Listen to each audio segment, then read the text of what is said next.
एक समय की बात है, दो मित्र थे, राम और श्याम। दोनों बचपन के दोस्त थे और एक दूसरे के बिना एक पल भी नहीं रह सकते थे। वे एक छोटे से गांव में रहते थे और हर दिन साथ में खेलते, पढ़ते और समय बिताते थे। एक दिन राम और श्याम ने निर्णय लिया कि वे जंगल की सैर करेंगे। जंगल बहुत सुंदर और शांत था, पर उसमें कई खतरनाक जानवर भी रहते थे। दोनों मित्रों ने अपने अपने परिवार से अनुमति ली और जंगल की ओर चल पड़े। जंगल के अंदर जाते ही उन्होंने बहुत सारे पेड़ पौधे, पशु पक्षी देखे। वे दोनों बहुत खुश थे और मस्ती कर रहे थे, लेकिन अचानक उन्हें एक बड़ी भालू दिखाई दी। भालू को देखकर दोनों मित्र डर गए।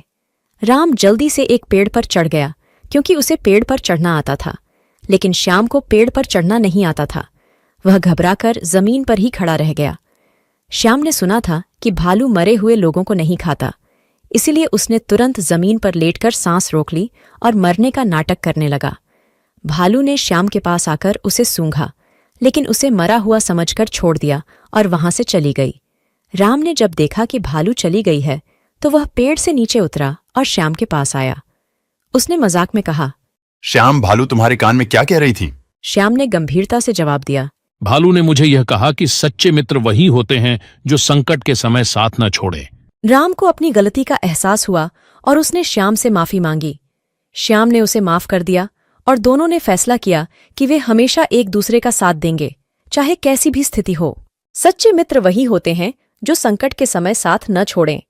मित्रता का असली मूल्य कठिन समय में ही पता चलता